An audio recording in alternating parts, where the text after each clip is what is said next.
Hello guys, let me just check we are live or not. Yeah, we are live now.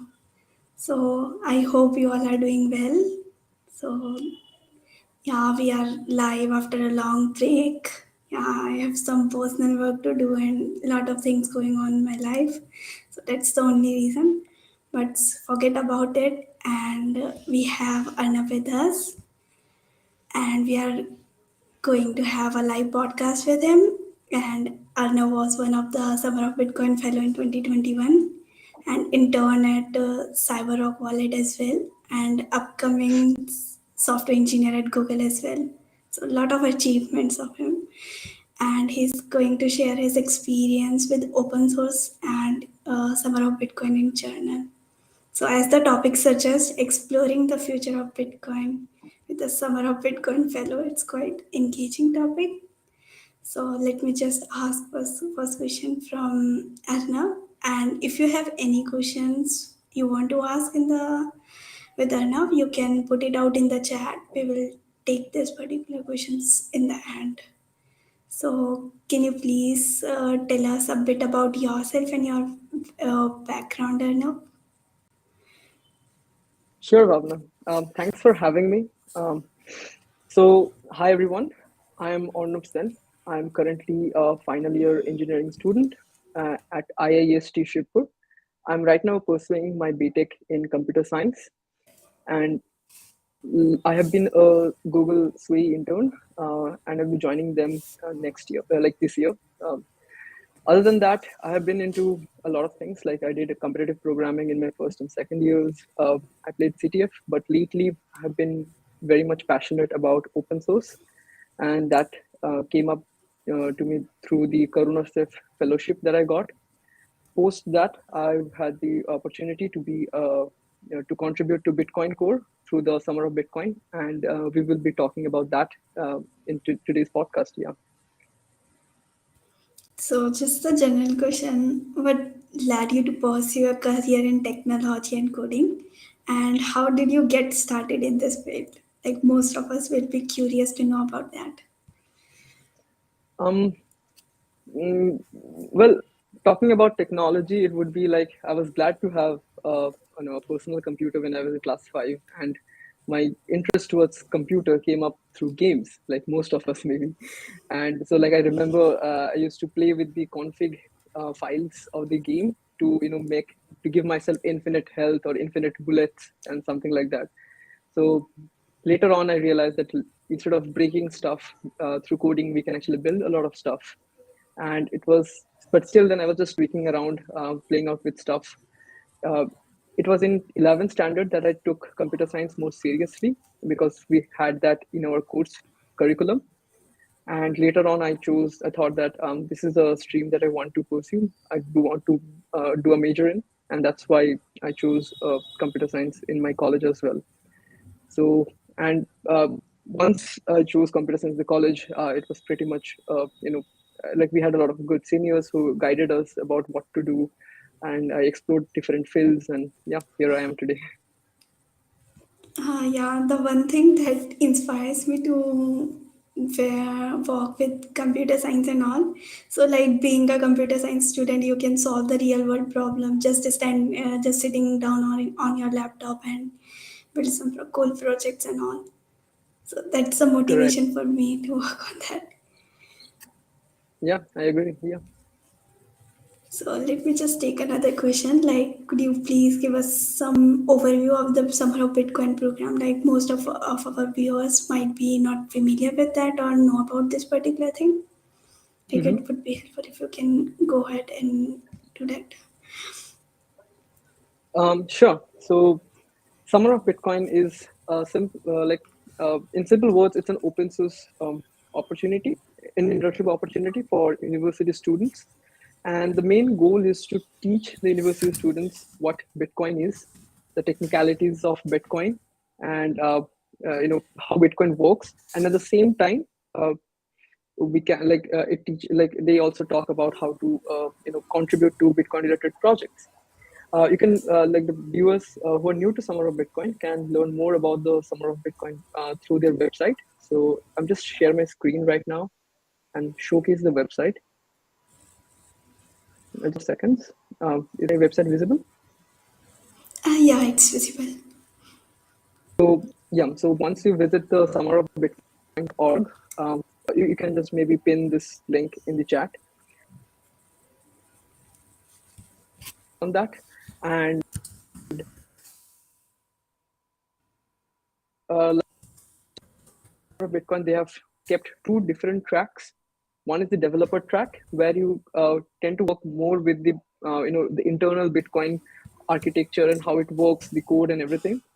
And the other one is the designer track, where if you are a an UI or an UX designer, a product designer, this is the track that you want to choose, because not just there are a lot of applications which are really helpful, but because of their bad UX and the UI, a lot of people don't tend to use that. And the main objective of this program is to make sure that make Bitcoin more accessible to everyone. So for that, we just don't need good developers, but at the same time we need good designers in this field. So if you're a developer, if you come from a developer background, go ahead with this go ahead with with the developer track. If you are a designer and you want to design wallets, you want to design applications which uses which abstracts the technicalities and shows user the main specifics, the important information that needs to be shown, go to the designer track. We'll just go through one of the track. Both of them have the pretty much the same application structure.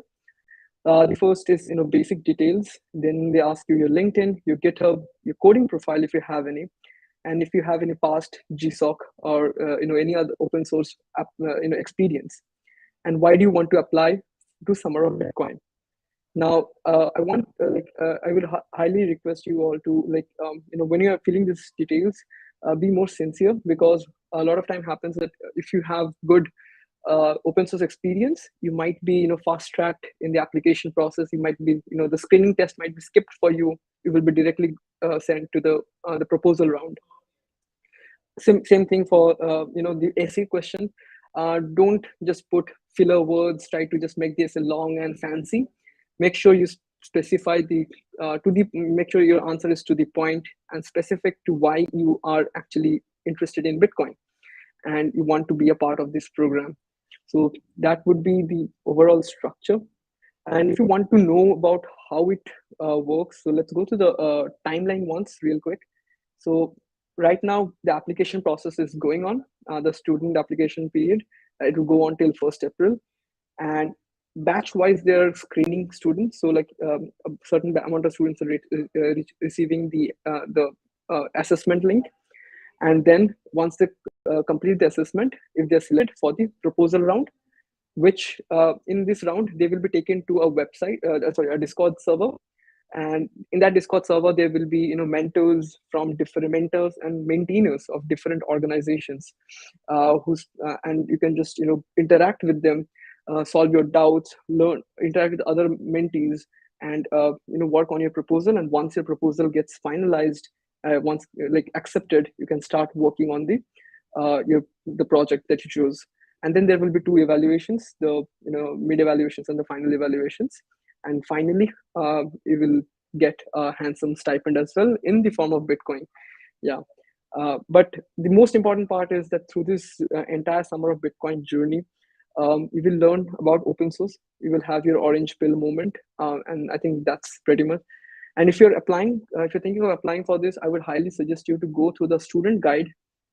It is a very the Summer of Bitcoin team has done a great job in compiling all the necessary articles and everything. Any question that you have, go to the student guide once, and I'm 100% sure that those questions will be answered.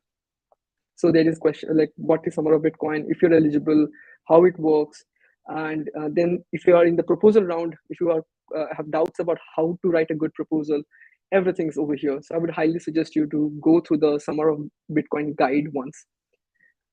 Yeah, I think that should cover pretty much a brief about how Summer of Bitcoin actually, what Summer of Bitcoin is and what it does. Yeah, actually, it's quite informative. And apart from that, if you guys applying for this particular one and going through the application process, then I would say like you should have a good contribution in different open source project, because you are like I would say collaborating with different people who is already a GSOC fellow and MLH fellow. So it's a quite bit competitive program. So I would say quite good open source profile is quite helpful for you. Yeah, but just to clarify, it's not going to be like the sole determining factor. I have seen a lot of folks who have never done open source before, like some of my juniors, and they got into this program because they showed good performance in the assessment and the proposal round. So if this is your first time working with open source, it's totally fine. Go ahead, apply with it. Maybe this will be your first open source program, and then you can build your profile later on. So yeah, it's good to have an open source background, but even if you don't, I will still highly urge you to apply for this. Yeah, Yeah, exactly. Like we should apply like instead of 0% probability of getting selected, 1% makes sense. correct, correct. Yeah. So let's take some other questions. So, as a participant in the Summer of Bitcoin program, which organization did you contributed, and what was your overall experience with that? Yeah. So when correct. So when I was a part of the first cohort of Summer of Bitcoin, right? So at that time, we did not have a proposal round. After the assessment and the interviews, there were 50 students, and each student were given a project. They were asked about their interests and past work tech stack experience they had with the tech stacks and everything. And accordingly, I was lucky to enough to get the Bitcoin Core, a project on Bitcoin Core. For those who don't know, Bitcoin Core is currently hosted on GitHub, and it's the direct descent or the closest descendant of the actual code that Satoshi Nakamoto, the creator of Bitcoin, published after he published the white paper. Basically, it's like the closest to the original Bitcoin code that's there, in simple words. And my project was there, so it was a big deal for me. The I would like to thank my mentor, is 0xB10C. Uh, he was working on Bitcoin, on adding trace points, which kind of like you can think of like hooks.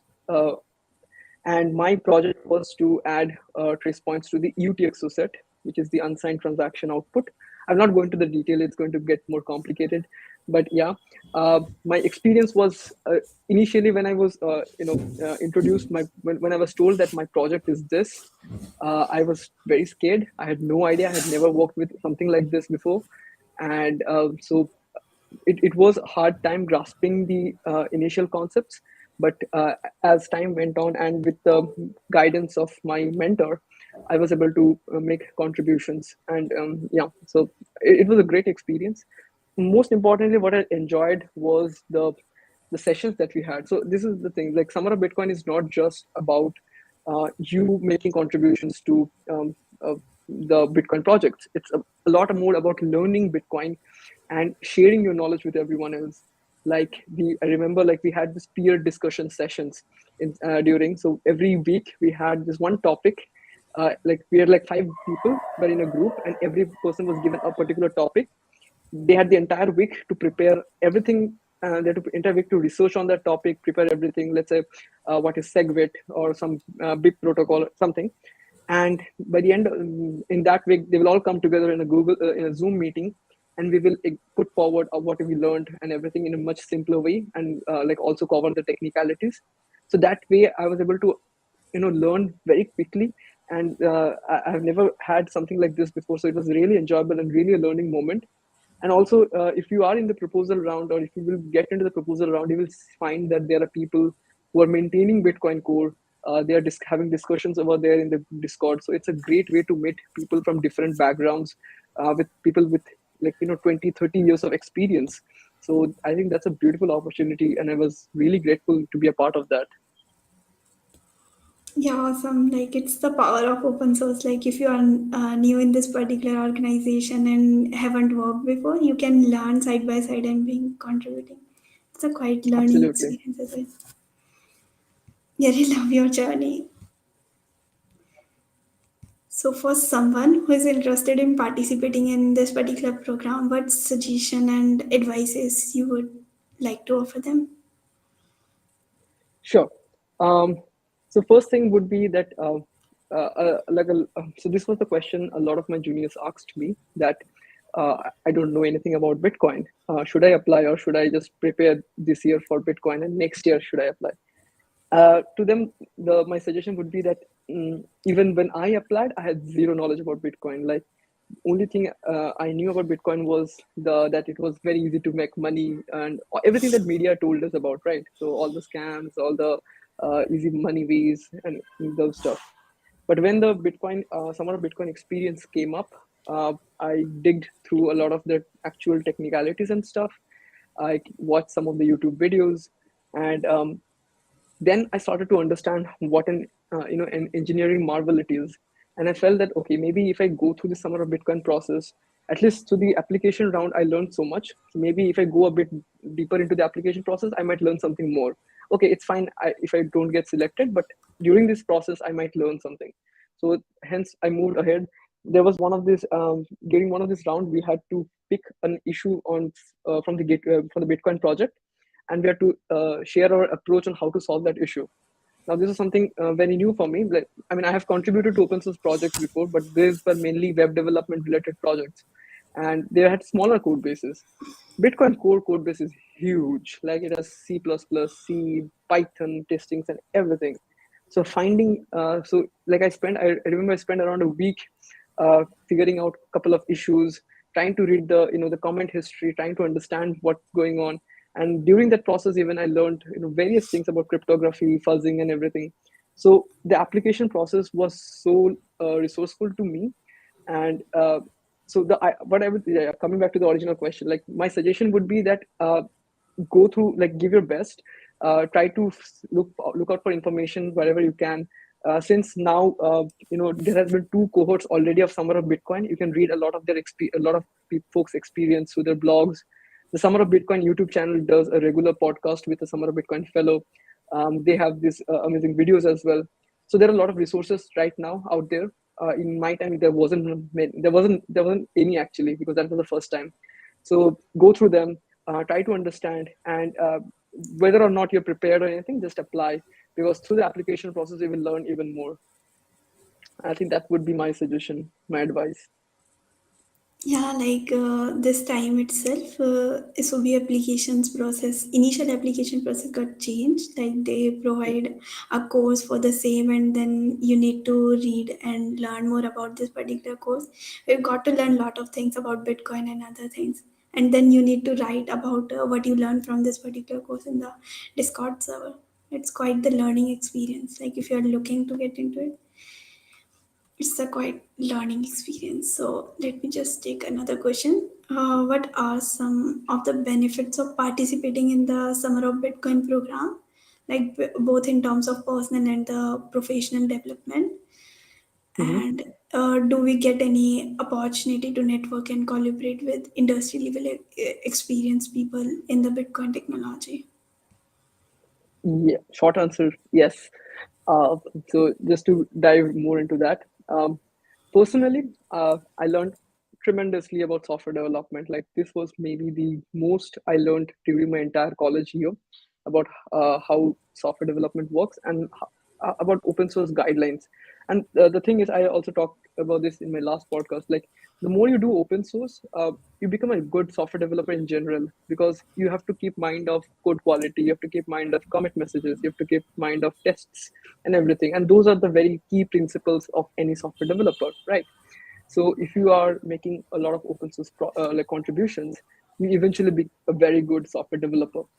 And the my experience, so my most important takeaway from the Summer of Bitcoin experience was, so I had this myth when I was in my initial years, that you have to understand the entire code, entire repository, like what every file, every line does to even make contribute to that.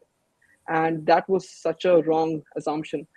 So like when I was working with Summer of Bitcoin, uh, like I realized that you don't have to know what everything is doing, but you just need to know which specific files you have to work with, and how to write. You have to understand the logic that you're working with.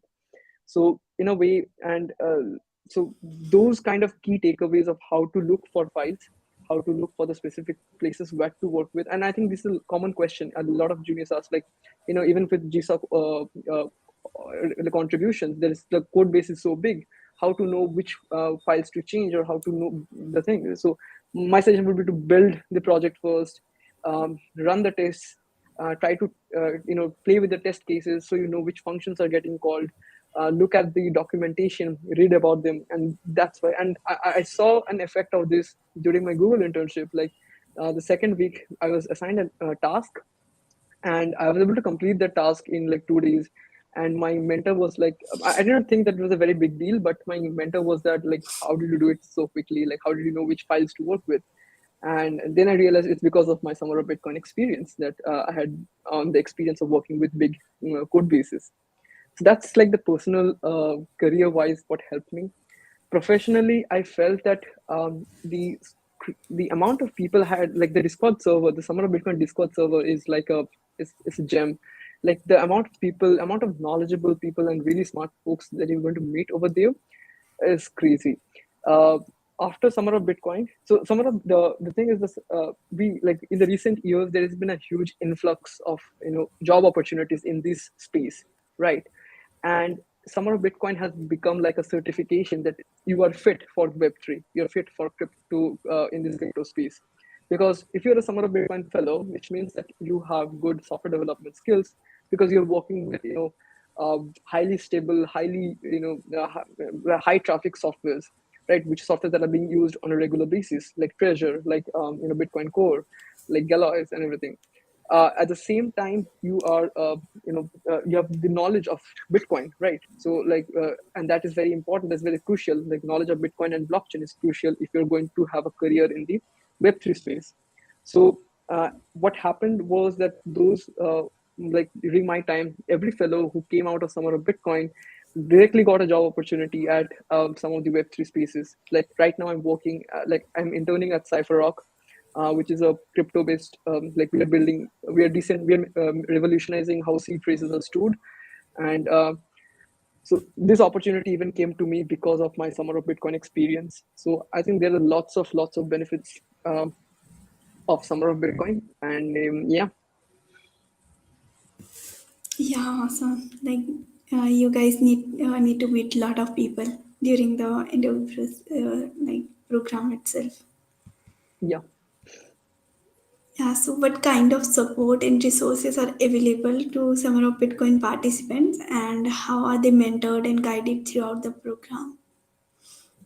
Yeah, so I remember during my time we had initially we had these sessions by the so there is this book called Grokking Bitcoin. It's written by Kalle Rosenbaum. um, we knew that there will be sessions, but I didn't know that Kalle Rosenbaum, the author himself, is going to take the sessions. So it was really amazing. We had this initial learning sessions where we learned about how Bitcoin works, and the book is great actually. So if anyone wants to get started with Bitcoin, you can read that book called Rocking Bitcoin. There's an online version as well. I will just put the links maybe in the description later. uh, and it covers how a cookie token can be think like in an office you exchange cookies, so how to improve on that and eventually we have a Bitcoin like system. So it's really interesting read. Coming back to the topic, and so not just the sessions that will happen, there will be a lot of discussions, as I said, peer discussion groups that happen. You're able to interact with your question. Like if you have any questions, you can put them in the Discord server. There are mentors, there are other collaborators, other teammates, and I think previous Summer of Bitcoin fellows are also there. They can answer your questions. They can help you out with any resources that you need. If you have any errors or issues that you're facing, build issues or anything, all of them gets resolved in the Discord server itself. So yeah, so and more on that, like everyone, even if there is some, let's say, a new article came up on a particular topic, there's those get shared as well. So the Discord server in itself is very resourceful. So like you get all type of guidance and mentorship that you would require during that period of proposal round or after, while you're working on your project. So yeah. Yeah, quite helpful resource. Like I just want to add, like Arnab also written a blog about his experience regarding the summer of Bitcoin. And if you are interested in that, I will put it the link in the description as well. You can go through that. So he already added some helpful resources that you can go through that. Yeah. So So it's good. I added a couple of so in my blog I specified the resources that I mainly followed. It has links to some of the blogs as well, which I read and found really helpful. And it has a link to the Grokking Bitcoin book and the two courses, the Sailor Academy courses as well. So yeah, those might be helpful if you are new to Bitcoin. Also, I just want to add as well that if you're there's this really amazing video by Three Blue One Brown. Like if you just search Bitcoin, like how Bitcoin works, you can get that video on in YouTube, and it's really animated. It really shows how Bitcoin mining works, how the blockchain works. That's a like a really good video. And I remember I watched that video like long way before, like maybe just after it was released, way before Summer of Bitcoin. But I rewatched it again before the interviews and everything. So like, so that's a very good gist and an overview of how Bitcoin works. So maybe everyone should give that a watch as well. Yeah, I just remember I watched that video like when I just started with Web3. Like before Mhm. going into Web3, need to some experience with Bitcoin. Correct. Yeah. So, as a Summer of Bitcoin fellow, what are the some of the most exciting trends and development that you see shaping the future of Bitcoin and cryptocurrency more broadly? Yeah, that's a really good question actually. So yeah, we like lately there has been as I said, that like a lot of startups, a lot of companies are trapping on the market, on this crypto market, and they're building some of them are coming up with newer blockchain layers, which are like, for example, we have the Lightning protocol. Like usually, the normal Bitcoin that we have for a transaction to be confirmed, that is a block to be mined, we have to wait for around like 10 minutes. But that's not a viable amount of time. Like let's say you go to a shopkeeper, like you go to a shop to buy something, and you cannot just wait for 10 minutes to make sure that the transaction is complete. So we have like something like Lightning Bitcoin, Lightning Network, which is like a layer two payment protocol on top of Bitcoin, which makes transactions very fast. There are not just in Bitcoin, there are developments that are happening on the other spaces like Ethereum's um, uh, and Solana as well. Other than that, coming specific to Bitcoin, there is something called the Bitcoin Improvement Protocols, so like called BIPs. So software developers are working every day, coming up with new BIPs, which are optimizing, securing Bitcoin transactions and everything. But those are much more technical, and you need to have a good understanding of how the Bitcoin code base actually works to understand the BIPs. But overall, if you follow the crypto news, the market, you get an idea about how companies are trapping into this market.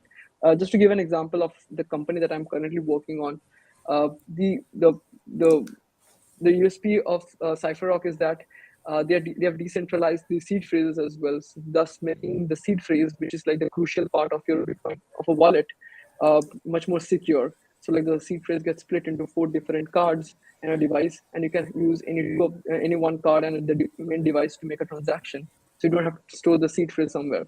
So a lot of companies, a lot of organizations are coming up with very innovative technologies to trap this crypto market, and I think it's going to have a great future as well.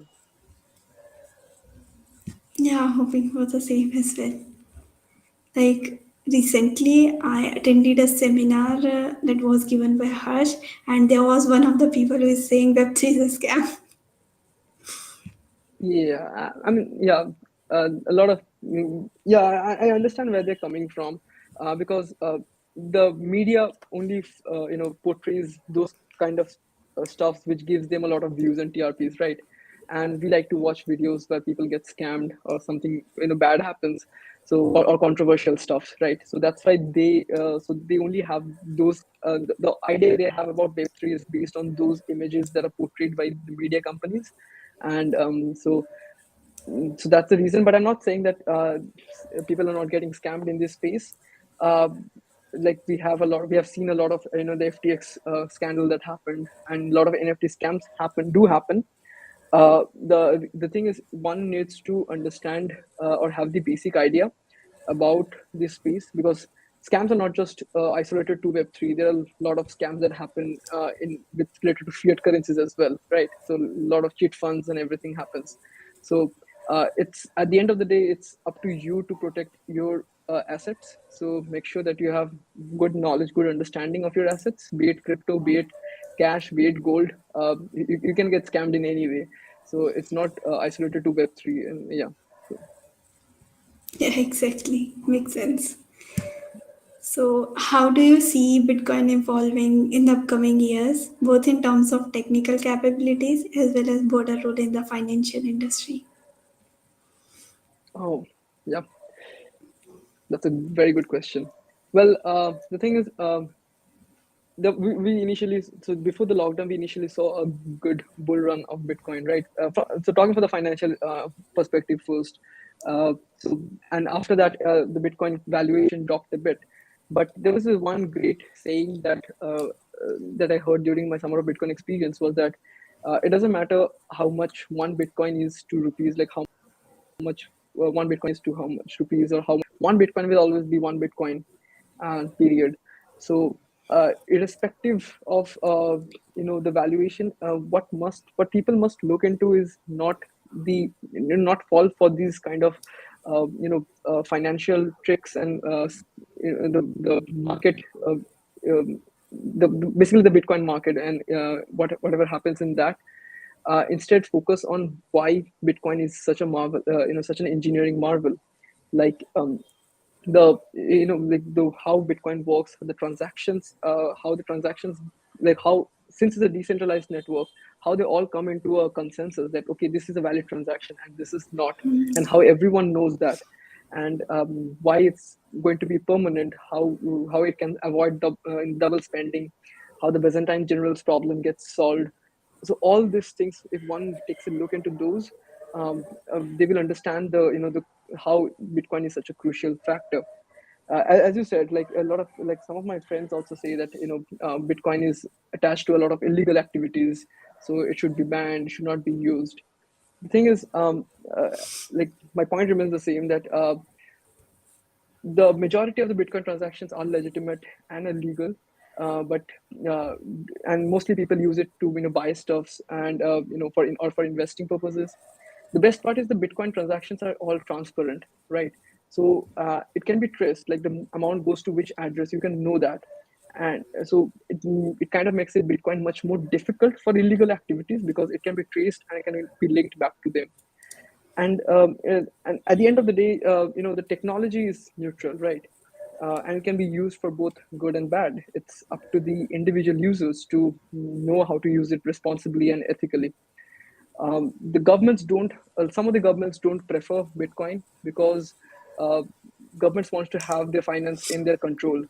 But with Bitcoin, there is no governing authority, there is no one in control. But the thing is, you cannot stop Bitcoin. And some of the companies in some of these countries, like El Salvador, they've realized that, and they have made Bitcoin a legal tender.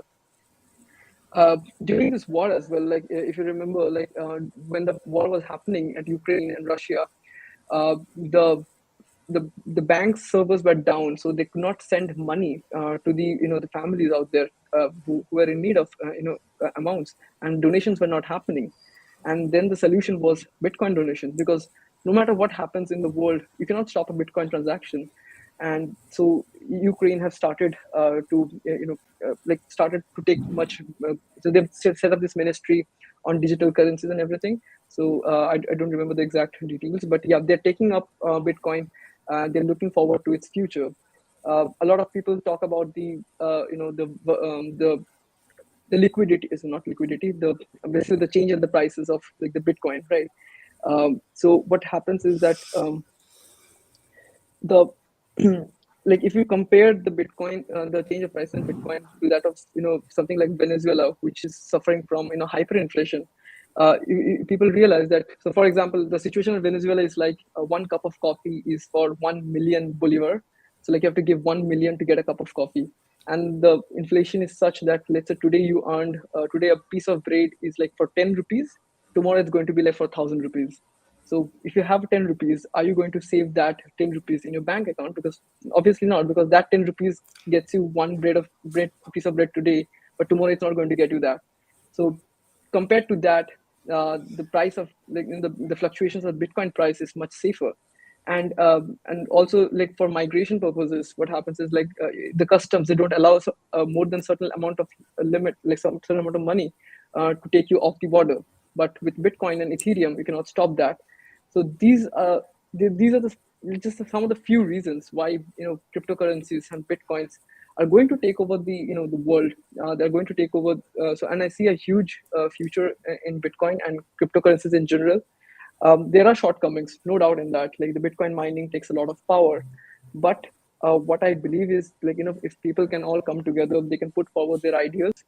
We can come up with a much better solution, which is away from government manipulations of the money, which is away from the wrong decisions that are taken. Like the for the general public should not suffer for the wrong decisions that the governments take, right? So Bitcoin, Ethereum, all these stable coins are away from all of this kind of manipulations, and that's something that I look up to. And yeah, I think that's pretty much covers everything. Also, just yeah, just it came to my mind back, like I was watching a Twitter. Someone posted a piece of like a newspaper cut. It was back in the days when telephones were the old telephones which we had, which were connected, which were at homes and connected to the wall. At that time when smartphones were coming up, people were claiming that why would someone carry a brick around with them so that anyone can call them and annoy them. So at that point of time, they were looking down on something like a telephone, and today we cannot live without it, right? So innovation is inevitable. Yeah, not change is inevitable, but innovation is inevitable. It's going to be there. Bitcoin, some like I see, like I'm really optimistic about Bitcoin and this crypto space, and I'm really excited to see the developments that are going to happen in this particular space. Yeah, I think I've covered a lot of points there. Yeah, awesome. Like I really lost in your conversation. It's really blown my mind. Got to learn a lot of Thank you. things. Hope so you guys also got to learn a lot of things from Arnab here. So like one of the viewer have a question like he wants some suggestion regarding their proposal in Bitcoin Core organization and looking for some help from you. So can you please provide some best resource to reach out to him directly? So yeah, so if you want to reach out to me, I have so I'm active on LinkedIn. I'm active on Twitter. If you want, you can also mail me. But yeah, I would say LinkedIn, Twitter, they're all easy to reach out to me. I'll share my link in the chat. So on dev/links. So you will find all of my links in the particular link. Let me just check once. Yeah, so it works. So it has my resume, my GitHub, my lead code, everything. So yeah. Uh, Coming to the proposal, as I said previously, if you visit let's just share my screen once again, maybe. Share. Yeah, it's visible. Yeah, so if you get to the writing a good project proposal, so in the guide.summerofbitcoin.org, they have this, write a good project proposal. Has a like it has everything, I would say, like questions are going to it's going to get answered through this. If you any specific question, you can if you are in the proposal round, that means that you have already in the Discord server. So I would suggest that you first ask the question in the Discord server itself, because that way two things are going to happen. First, the mentors will see that okay, you are actually active in the community, and that's a great plus point, that seeing that you're active, you're how much active you are in the community, that's a good it's a green flag for your profile. And secondly, if there are certain changes in the how the Bitcoin in this application process, the Discord server is going to give you the recent the latest the information. So that's, I would suggest that. Other than that, if you still have any questions, feel free to reach out to me. I will try to answer them to the best of my knowledge, or if I can't answer them, I will try to like suggest you the person who can answer the question. Yeah. Yeah, really great. Thank you, Arnab, for joining us. And guys, like if you have any question, you can directly reach out to him directly on the Twitter or LinkedIn. I will provide the link for the same on the description itself. So thank you very much, Arnab, for joining us. Hope you all got to learn a lot of things. And we will again come up with a great podcast next weekend on Saturday at the same time. So hoping to see you again. And if you are new here, you can go through the podcast that is happening all weekend, and you can directly reach out to me on Twitter. Like, have you like our podcast and anything? I wouldn't suggest you subscribe my channel. And if you like my contents, it's good to go. Otherwise, no issues. So thank you very much. No, you should subscribe to Bhavna's channel. She has like I watched some of the streams. That those are really amazing stream. Like the GSOC and the MLH stream. That was really helpful. And yeah, you should subscribe to her channel as well. She's doing such great things. So yeah, and also thanks Bhavna for having me here. It was really exciting. I really loved the conversation we had, and I hoped I was able to help out the people who are aspiring to be a Summer of Bitcoin fellow. And yeah. Yeah, I just want to say best of luck, guys, for your application. And if you applied, and if you have any doubt, you can directly reach out to Arnab, like as I suggested before as well. You might, guys, have some suggestions on your proposal and anything if you have any. So, best of luck, guys. Bye.